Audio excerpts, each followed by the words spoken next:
Hey ladies and gentlemen, welcome back to the channel. As always, it is Nick here, back through daily crypto news and analysis. And yes, as you guys could tell, I am losing my voice, so I do apologize, but we are going to be recording just one video today. We're going to be doing a quick update on pretty much almost all of the major assets that I have been talking about on this channel, mainly XRP, Hbar, QNT, and even Cspr a little bit. So sit back, relax, and before we fully jump on into this video, I just want to ask if you guys could please leave a like on this video. It does help the channel grow immensely, and it does only take a couple seconds, and I do greatly appreciate it. Also, before we fully jump on in, I just want to say happy holidays, Merry Christmas, Happy New Year's to everybody who does celebrate both. It's been an incredible year, and I do have to thank you all for the continued support, and I do completely appreciate every single ounce of it. Thank you all for making this year absolutely amazing. And with that being said, let's just jump in and let's talk about it. So first and foremost, we have been experiencing a little bit of a volatile ride. Let's just refresh and make sure everything is up to date. So, you know, as expected, Fridays are usually a little bit of a bleed. And then, of course, the weekend has a little bit of relief. You know, we are looking at the weekly candle close this weekend. I know next week is the monthly candle close, so that's what I'm actually kind of watching for right now. But overall, you know, in terms of, you know, the major moves throughout the market, we know that XRP has been making some movements, but it is now down 10%. You know, I told you guys, you know, just be, you know, cautious with any sort of, you know, major movement upward, because, you know, don't get too greedy in this market. You know, just as fast as things go up, they do also come down. So, you know, I told you guys that about, you know, XRP yesterday. You know, I was waiting for something like this in terms of an RSI decline. Looks like we hit about almost 60 exact on the RSI before we did get that rejection down to about 50. I'm waiting for this to find some major support. You know, we could find support at around the 90-cent level, but I do suspect that we could be hitting 85 cents yet again. You know, until we do break out over $1 and actually grasp that, you know, point as support, you know, I'm not going to get too bullish just yet, but I will say this: the volume was pretty intense here while we were moving up to $1 plus. I do want us to have that same volume that we did have back in November, except, you know, not have a decline after. Also, in terms of Hbar, so I've been talking to you guys about Hbar, and while everybody was getting a little bit bullish, I was actually, you know, macro, or I should say micro, bearish a little bit on price action, micro bullish still.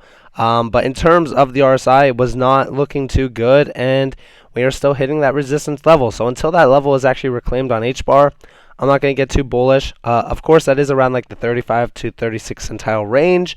And also QNT, real quick to update you all. QNT's RSI still looks pretty good here. It actually looks fairly strong. We are still seeing some volume pouring in, which is pretty good, and we are almost above the reclamation zone of this major resistance point, which is about $205. Now, I'm waiting for us to have a clear validation move over that before we do get a little bit bullish. So I will say this: QNT still looks pretty good.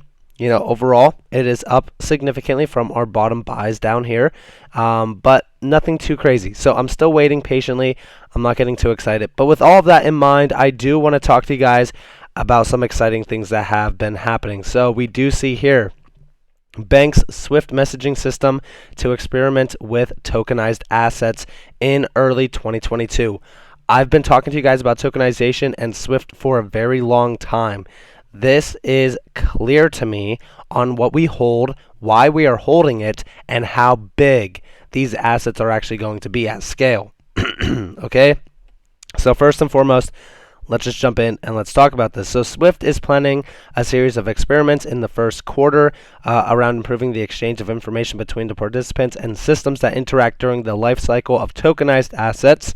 And we also see here the experiments will use central bank digital currencies as well as established forms of payment. I wonder what that established forms of payment could be. And we also see here the organization, which links more than 11,000 institutions, aims to support the issuance, delivery versus payment and redemption processes, demonstrating how it could support a frictionless and seamless tokenized digital asset market. Now, they are not going to achieve this without a DLT technology or without crypto, right? And we know DOTs are in crypto, so obviously it's going to be crypto in general. But I do think that DOTs are definitely going to be the star of the show. What we also see here, following the example of the crypto world, banks and security firms are offering services whereby fractions of assets are sold as digital tokens to allow for greater liquidity and accessibility. And then we also see SWIFT is a global messaging network connecting banks and other financial institutions for cross-border payments. They have been suggestions its usefulness could decline because of the growth in the use of digital currency, be it crypto, stablecoins, or CBDCs. So they are obviously recognizing the idea that, their utility is going to decline. They understand that, so they want to jump in on this space. It's funny that, for the longest time we've heard the idea that SWIFT is not going to get replaced. SWIFT is going to still be the financial giant, and now we're seeing the, tides change. We also see here, in terms of this tokenization and everything like that, we're seeing here relative to cryptocurrencies and stablecoins, the current market capitalization on tokenized assets is small, but momentum for these digital assets is expected to accelerate rapidly in the coming years. By some estimates, volumes could reach some of $24 trillion by 2027 in just tokenization alone. Okay, this is why we are so early. Okay, I just want you to all understand that. Okay, and in terms of what we are expecting from SWIFT, we know that XRP is trying to disrupt the SWIFT network by pretty much taking away that $27 trillion Nosho Vostro account. But I think that this is even bigger than that. I think that this is going to show us, like, listen, crypto is here to stay. Crypto is being adopted at massive scale, especially within the banking scene. SWIFT pretty much moving in on this scene solidifies the future of what crypto is going to become. And I've always told you guys, this is what we want to see. Now we also see here, to put it in plain terms, now this is from XRP_owl, shout out to him. SWIFT runs the traditional financial world. They stole Xcurrent from Ripple after a meeting, branded it SWIFT GPI years ago. Today, they announced they're investigating interoperability between fiat payment legs of transactions. You think they're using, Bitcoin? Absolutely not. And then, of course, we do see here, I don't even care if it's XRP at this point. This validates everything. We were right. And it truly is that idea. I mean, this is going to be the massive snowball effect that we wanted to see. Banks, financial institutions, regulations are coming. Okay, what do you think those regulations are going to bring? This is going to be absolutely ridiculous at scale. Understand how big this is. And of course, we do, sir, when SWIFT announced, getting into digital assets, it's the future. Remember the date. And then, of course, we do see here, 9 different documents showing SWIFT Ripple, in case someone forgot. Probably nothing. TAS, CGI, Volante, SWIFT Institute, Swiss Root, SAP and AWS, Port, Standard Chartered, and SIA. And there's so much more. I mean, literally, it goes on and on and on in terms of the massive amount. We even see here, Ripple definitely has its role to play in global payments and is already proven in remittances. Feel free to add. I don't know what this is, to be honest with you. I actually did not know about that. To your list of vendors as we, act this trend too. When we're talking about everything that is happening here, I truly do think that the future of this space is solidified through SWIFT. I think that this has shown us, like, listen, everything will be connected through these crypto networks. Everything that we've been talking about forever on this channel, everything that people in the XRP community have been talking about forever as well, is coming to fruition. And it's lovely to see, because it actually proves our point that this technology is still so new, so early, and it packs a massive punch behind it. We also see here, I judged the project based on what they did and not by what they promised. 99% of crypto is promises. 1% is building. Hedera plays big part of that 1%. Just look at everything Hedera did in the past 2 years, and you won't need any convincing. And this is the truth, right? When we're talking about a lot of these crypto assets, just take, ADA for an example. I don't mean to come for anybody's neck. I'm just saying ADA has been nothing but false promises. It's just been nothing but air, nothing to show for it. It's constant hopium from the CEOs, from the founders. I just don't think that ADA deserves to be at the number 6 spot. Do with that what you will, but we've talked about this, we've discussed this, and there's still so much happening still in 2022 We even see here, up the adoption curve. Why 2022 will be a year of acceleration for enterprise blockchain. Now, the best part about this is that 2022 is looking incredible. This is from the Hyperledger Foundation, by the way. We know that Hyperledger Basu is moving in with Hedera for scalable smart contracts and stuff like that. But we even talk more so about DLTs, Hyperledger Fabric. We're talking about everything in terms of healthcare, supply chain, trade finance, and so much more.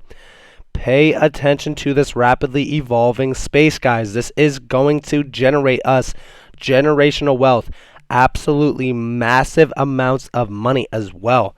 And I seriously don't mean that to give you guys hopium. I truly do think that when we're talking about crypto at scale, this is an easy $100 trillion plus market. I've always said that. Now, all of this goes hand in hand with NFTs, CBDCs. We're talking about Consensus and Visa talking about their CBDC Go. All of this goes hand in hand with all of these major credit unions, these financial institutions, these banks moving in on crypto. They are targeting it because this is the future. Now, with Hbar in mind, we also see 2022, we still have a ton of things that need to be announced as well. There's been an unavoidable delay in the announcement. I mentioned releasing this late is not optimal given the holidays, so we will be, doing that after the first of the year. 2022 is going to be absolutely ridiculous for a lot of these assets, including Hbar, XRP, QNT, even XLM. Also, I just want you guys to understand that Cspr, when we're talking about enterprise grade adoption and pretty much utility cases being evolved, definitely check out Cspr. If you guys haven't checked out Cspr in a while, or if you, maybe forgot about it, check it out again. I know that a lot of individuals talk about it. XRP Owl talks about it. Kevin Cage talks about it. I've been talking about this for a very long time, and we do see here, Cspr Labs appoints managing director of marketing to advanced position as the blockchain of choice for enterprise, right? Now, I just want you guys to understand, I've talked to you guys about this, I've discussed it to you, but the next major chapter in crypto adoption definitely is going to be utility cases within the enterprise and financial scene, and I truly do think that Cspr is well positioned for this. When we're talking more so about Cspr, I actually haven't given you guys an update on Cspr at all. For anybody who's sticking around in this video, if you guys have, thank you. But right now, with Cspr, we are retesting those fib levels. We're retesting some major support. RSI still looks weak. Volume still looks weak. I do want a lot more volume to flow in before we do, look for the next major target points. But I do say, or I should say, I will say, from that 702 level that we just retested at the bottom there, I do think that we will, still retest 24 cents in 2022. I think that we have an incredible journey ahead of us, especially for Cspr, but also for everything. I mean, guys, this market is evolving at such a rapid pace. From the time that I started doing YouTube, from the time that I started even my Twitter, I was in crypto for a fairly long time, but when I started this channel and stuff, I've seen so much evolve in just the past year alone, from adoption, from use cases behind DLT. This tokenization is a clear sign to me that we are so early. Hedera, I've always talked about tokenization through real estate, through finance, through healthcare. It's all coming, guys. 2022 is the year everything changes. I truly do believe that. Guys, I just want you guys to pay attention and understand what is about to happen. So please make sure that you are focused up. Make sure that you are following the fundamentals, the news. Do not just follow price action alone. That will only hurt you in the long run. Understand what you hold, and you will truly be set free. So with that in mind, I do apologize if I sound rough. I apologize if it was a little bit of a rough video, but I do hope that you all enjoyed this video. If you guys did, definitely leave a like, subscribe, turn notifications on if you guys want more free content. You guys are more than welcome to follow me on Twitter and join the free Discord down in the description below.